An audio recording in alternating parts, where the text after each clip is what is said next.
السلام علیکم ورحمۃ اللہ وبرکاتہ۔ آپ لوگوں کا پھر سے میری نئی ویڈیو کے اندر خیر مقدم ہے۔ آج میں آپ لوگوں کے سامنے بات کروں گا تنوین اور نون ساکن کے قاعدے کے تعلق سے۔ قرآن شریف کی تجوید کے اندر قرآن شریف پڑھنے میں جو ہم تجوید کے ساتھ قرآن شریف پڑھتے ہیں اور تجوید سیکھتے ہیں، اس کے اندر تنوین اور نون ساکن کا قاعدہ بہت زیادہ اہم ہے، کیونکہ تنوین نون ساکن کے قاعدے میں ہی ہمیں غنہ کا الگ قاعدہ ہے۔ تنوین نون ساکن کے قاعدے میں ہمیں اخفا اور اظہار، ادغام، اقلاب، یہ ساری چیزیں تنوین نون ساکن کے قاعدے کے اندر آتی ہیں۔ ٹھیک ہے، ہمیں تنوین اور نون ساکن کے قاعدے کے اندر یہ ساری چیزیں آتی ہیں، اور اسی سے ہمیں پتہ چلتا ہے کہ ہمیں کہاں پہ اخفا کرنا ہے، کہاں اظہار کرنا ہے، کہاں ادغام کرنا ہے اور کہاں اقلاب کرنا ہے۔ ٹھیک ہے، تو شروع کرتے ہیں۔ سب سے پہلے تنوین اور نون ساکن کے کتنے قاعدے ہیں اور کہاں پہ کون کون سا قاعدہ ہوگا اور کیوں ہوگا، یہ ساری چیزیں۔ ٹھیک ہے، تو میں آپ لوگوں کے سامنے ایک ایک کر کے تختی ایکسپلین کروں گا اور سبق ایکسپلین کروں گا۔ ٹوٹل تنوین اور نون ساکن کے 4 قاعدے ہیں۔ تنوین اور نون ساکن کے 4 قاعدے ہیں۔ اس میں ہے سب سے پہلے جو آتا ہے، جو نورانی قاعدے کے حساب سے اگر ہم دیکھیں گے تو اس میں سب سے پہلے آتا ہے تختی نمبر 9 کے اندر اظہار۔ ٹھیک ہے، اس کے بعد ہے تختی نمبر 10 اخفا، اس کے بعد ہے تیسرے نمبر پہ آتا ہے اقلاب، پھر اس کے بعد ادغام۔ تو یہ 4 قاعدے ہیں تنوین اور نون ساکن کے۔ تنوین اور نون ساکن کا قاعدہ یہ ہے کہ جب کبھی بھی تنوین اور نون ساکن آتا ہے قرآن شریف میں، جب پڑھتے ہیں تو ہمیں جہاں کہیں پہ بھی تنوین اور نون ساکن دکھے، وہاں پہ یہ جو 4 تختی ہے، یہ 4 قاعدے ہیں، اس میں سے کوئی ایک نہ ایک قاعدہ وہاں پہ کمپلسری ہوتا ہے۔ ٹھیک ہے، یا تو وہاں پہ اگر تنوین ہے یا نون ساکن ہے تو یا تو وہاں پہ اظہار ہوگا، اگر اظہار نہیں ہے تو اخفا ہوگا، اور اگر اظہار اور اخفا دونوں نہیں ہے تو پھر اقلاب ہو سکتا ہے، اور اگر اظہار، اخفا، اقلاب تینوں میں سے کچھ نہیں ہے تو لاسٹ میں کمپلسری وہاں پہ ادغام ہوگا۔ ٹھیک ہے، تو ٹوٹل 4 قاعدے ہیں تنوین اور نون ساکن کے۔ جو تنوین اور نون ساکن آنے کے بعد وہاں پہ جو نیکسٹ لیٹر کیا ہے، نیکسٹ حرف کون سا آ رہا ہے، اس کو دیکھنے کے بعد ہمیں سمجھ میں آتا ہے، اور یہ 4 میں سے ایک قاعدہ کمپلسری ہوتا ہے۔ تو چلیے سب سے پہلے ہم بات کرتے ہیں اظہار کی، کہ اظہار کب ہوگا اور کیسے ہوگا۔ تنوین اور نون ساکن کے بعد تنوین کس کو بولتے ہیں؟ 2 زبر 2 زیر 2 پیش کو تنوین کہتے ہیں۔ نون ساکن بولتے ہیں جس نون کے اوپر جزم ہو۔ کوئی بھی لیٹر کے اوپر اگر جزم آ جائے، یعنی سکون بھی بولا جاتا ہے اس کو، کوئی بھی لیٹر کے اوپر اگر جزم آ جائے تو اس حرف کو ہم ساکن بولتے ہیں۔ تو اگر نون کے اوپر جزم آ گیا تو ہم نون کو نون ساکن بولتے ہیں۔ تو نون ساکن اور تنوین کیا ہے؟ نون ساکن اور تنوین دونوں سمجھیے ایک ہی جیسے ہیں، ایک ہی چیز ہے، کیونکہ دونوں کو پڑھنے کی جو آواز ہے بالکل سیم ہے۔ جیسے تنوین ہے 2 زبر 2 زیر 2 پیش، اسی طریقے سے نون ساکن جس نون کے اوپر جزم ہو۔ تو اگر ہم پڑھیں گے حمزہ 2 زبر ان، تو حمزہ نون زبر ان، دونوں کی آواز سیم آ رہی، ان، با 2 زبر بن، اور بانون زبر ہے تو بھی بن پڑھا جائے گا۔ تو دونوں کی آواز سیم ہے، دونوں کی آواز یکساں ہوتی ہے۔ ٹھیک ہے، جب تنوین اور نون ساکن، تنوین یا نون ساکن کے بعد اگر حروف حلقی ہے، حروف حلقی کس کو بولتے ہیں؟ حروف حلقی 6 ہیں، حمزہ ہا، عین ہا، غین خا۔ ان کو حروف حلقی اس لیے بولا جاتا ہے کیونکہ یہ 6 لیٹر ایسے ہیں جو حلق سے نکلتے ہیں۔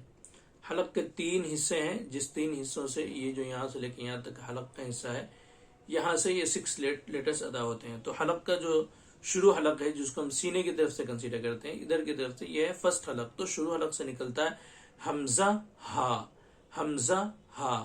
اس کے بعد جو وسط حلق ہے یعنی مڈل جو درمیان کا ہے، یہاں سے نکلتا ہے عین ہا، اور یہاں سے نکلتا ہے غین خا، جو اخیر حلق ہے، اوپر حلق کی طرف بالکل زبان کی طرف۔ تو یہ 3 جگہوں سے یہ 6 حرف نکلتے ہیں، اس کو بولا جاتا ہے حروف حلقی، اور اس کا نام حروف حلقی اسی لیے ہے کیونکہ یہ حلق سے نکلتے ہیں۔ ٹھیک ہے، تنوین یا نون ساکن کے بعد اگر یہ 6 لیٹرز آ جائیں تو وہاں پہ اظہار ہوگا۔ اظہار کے مطلب یہ ظاہر کرنا، تو یہاں پہ ہم کرتے ہیں کیا کہ جب بھی تنوین نون ساکن کے بعد حروف حلقی آئے تو نون کی آواز کو ظاہر کر کے پڑھتے ہیں، نون کی آواز کو ظاہر کر کے پڑھتے ہیں بغیر غنہ کے، اس کو اظہار کہتے ہیں۔ جیسے طیرن ابابیلا، طیرن ابابیلا، تو رن میں را کے اوپر 2 زبر ہے یعنی تنوین ہے، طیرن۔ اس کے بعد جو نیکسٹ لیٹر آتا ہے وہ ہے حمزہ، تو طیرن ابابیلا، تنوین کے بعد حروف حلقی میں سے حمزہ آ رہا ہے، اس لیے یہاں پہ نون کو ہم ظاہر کر کے پڑھتے ہیں بغیر غنہ کے۔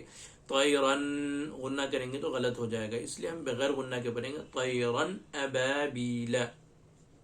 نار حامیۃ، نار حامیۃ، را کے اوپر دو پیش ہے یعنی تنوین، اس کے بعد حروف حلقی میں سے ہا آ رہا ہے تو نار حامیۃ۔ لمن خشیہ، لمن خشیہ، من میں میم نون زبر من، نون ساکن ہے، اس کے بعد حروف حلقی میں سے خا آ رہا ہے، اس لیے یہاں پہ بھی اظہار ہوگا لمن خشیہ۔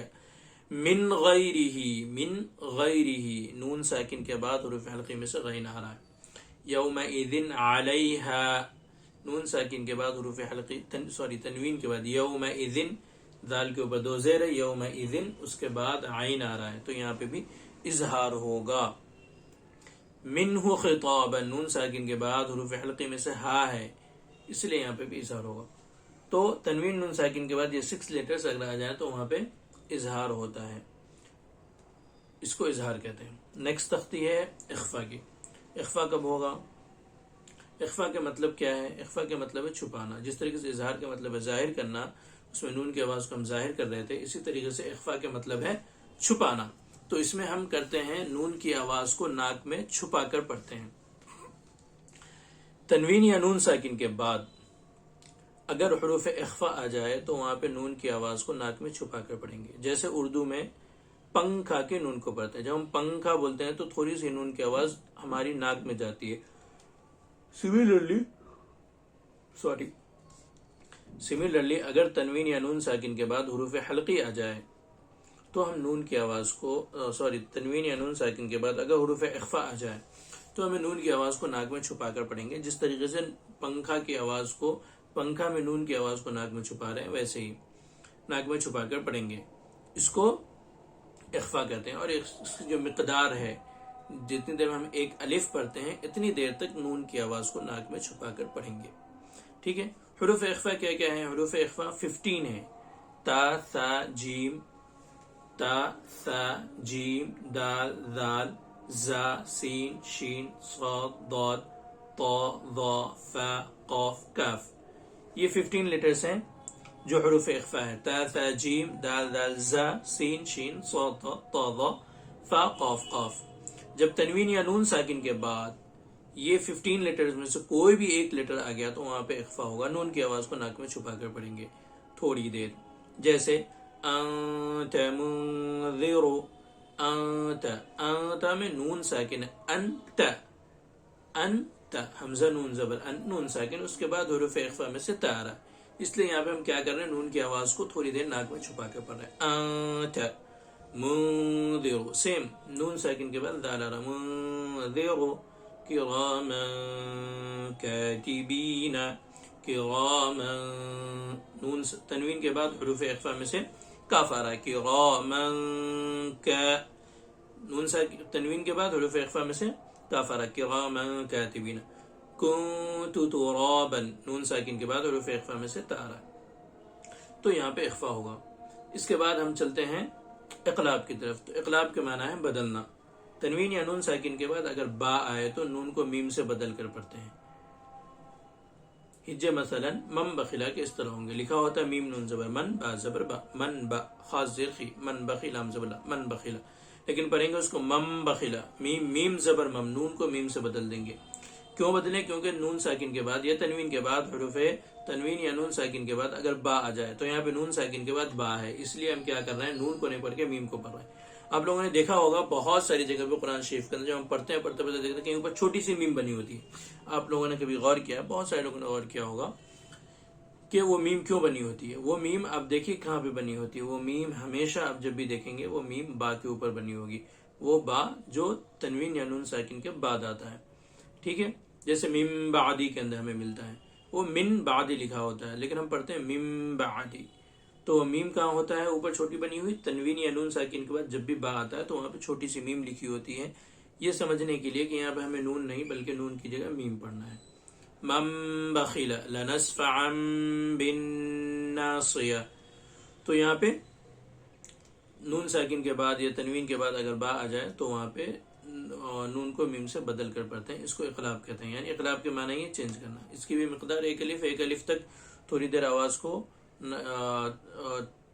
کو روک کر پڑھیں گے، مم بخلا لنسفعا، جیسے غنہ اور اخفاء کے اندر کرتے ہیں اس طریقے سے غنہ اور اخفاء کے ساتھ پڑھیں گے۔ اس کے بعد ہے نیکسٹ تختی ادغام کب ہوتا ہے؟ تنوین یا نون ساکن کے بعد. یہ تختی نمبر ادغام تنوین نون ساکن کا قاعدہ نمبر 3 ہے. 4 تنوین یا نون ساکن کے بعد اگر حروف یرملون میں سے کوئی حرف آ جائے تو لام اور را کی صورت میں بغیر غنہ کے ملا کر پڑھیں گے. اس کو ادغام بلا غنہ اور ادغام تام کہا جاتا ہے. جیسے من ربک غفورا رحیما، اس کے اندر ادغام ہو رہا ہے لیکن بغیر غنہ کے ہو رہا ہے. من لدنہ ادغام ہو رہا ہے لیکن بغیر غنہ کے ہو رہا ہے. تنوین یا نون ساکن کے بعد اگر لام اور را آ جائے تو بغیر غنہ کے ادغام ہوگا، یعنی ملا کے تو پڑھیں گے لیکن وہاں پہ غنہ نہیں ہوگا. اس کا تختی نمبر اس میں دوسرا یہ ہے کہ تنوین یا نون ساکن کے بعد حروف یرملون میں سے یا و میم نون یعنی یومن دوسرے کلمے میں آئے تو غنہ کے ساتھ ملا کر پڑھیں گے. جیسے می یومن نون ساکن اس کے بعد یا آ رہا ہے تو یہاں پہ ادغام مع الغنہ ہوگا. اس کو ادغام مع الغنہ اور ادغام تام بھی کہا جاتا ہے، یعنی اس کو تھوڑی دیر غنہ کر کے پڑھیں گے یہاں پہ. ٹھیک ہے. من یعمل، من یقول، ان یشاء، یہ ساروں کے اندر ادغام مع الغنہ ہوگا. من نبی نورا نہدی، من مثلہ، یہ ساروں کے اندر کیا ہوگا؟ ادغام مع الغنہ ہوگا، کیونکہ کہیں ہر جگہ تنوین نون ساکن کے بعد حروف یرملون میں سے کہیں پہ یا ہے، واو ہے، میم ہے، نون ہے تو ادغام مع الغنہ ہوگا. اس کو غنے کے ساتھ ملا کر پڑھیں گے. اور یہاں پہ تنوین نون ساکن کے بعد ادغام حروف یرملون دوسرے کلمے میں ہونا چاہیے، ایک ہی کلمے میں نہیں ہونا چاہیے. جیسے ایک ہی کلمے کے اندر ہے دنیا، فی الدنیا والآخرہ، تو دنیا کے اندر بھی نون ساکن کے بعد حروف یرملون میں سے یا رہا ہے، لیکن چونکہ وہ ایک ہی کلمے میں حروف یرملون اور نون ساکن اس لیے یہاں پہ ادغام مع الغنہ نہیں ہوگا. ادغام مع الغنہ ہونے کے لیے تنوین یا نون ساکن کے بعد حروف یرملون میں سے یا و میم نون یومن دوسرے کلمے میں آنا ضروری ہے. تو یہ 4 قاعدے تھے تنوین اور نون ساکن کے جو بہت ہی زیادہ اہم ہیں اور ہمیں غنہ اور اخفا کو سمجھنے کے لیے بہت ہی زیادہ اہم رول ادا کرتے ہیں یہ تنوین اور نون ساکن کے قاعدے، کیونکہ اخفا بھی تنوین اسی میں ہوتا ہے، ادغام بھی اسی میں ہے، اقلاب بھی اسی میں ہے. تو غنہ اور اخفا کے ساتھ پڑھنے کے لیے یہ 4 قاعدوں کا سمجھنا ہمارے لیے بہت ضروری تھا، جو میں آپ لوگوں کو یہاں پہ ایکسپلین کر رہا تھا. مجھے امید ہے کہ آپ لوگوں کو سمجھ میں آیا ہوگا، لیکن اگر کسی کو کوئی چیز سمجھ میں نہیں آئی ہے اور کچھ اور سوالات ہیں اس 4 تختیوں سے ریلیٹڈ یا کچھ بھی کوشچنس ہے آپ لوگوں کے، تو آپ لوگ مجھ سے بلا جھجک آپ مجھ سے کمنٹ کے اندر پوچھ سکتے ہیں. انشاءاللہ میں کوشش کروں گا آپ لوگوں کے سوالات کے جواب دینے کے. اور یہ ویڈیو لمبی ہو رہی ہے تو انشاءاللہ پھر ہم ملیں گے نیکسٹ ویڈیو کے اندر کسی دوسری تختی سے ریلیٹڈ، کسی دوسرے قاعدے سے ریلیٹڈ، کسی دوسرے ٹاپک کو پر انشاءاللہ جلدی ملیں گے. پھر تب تک کے لیے اللہ حافظ. اگر آپ لاسٹ میں آپ لوگوں سے ایک میری ریکویسٹ ہے، گزارش ہے کہ اگر آپ لوگوں نے میرے چینل کو سبسکرائب نہیں کیا ہے تو آپ لوگ میرے اس چینل کو سبسکرائب کریں، اپنے دوستوں کے ساتھ، رشتہ داروں کے ساتھ، فیملی ممبرز کے ساتھ شیئر کریں. اللہ حافظ.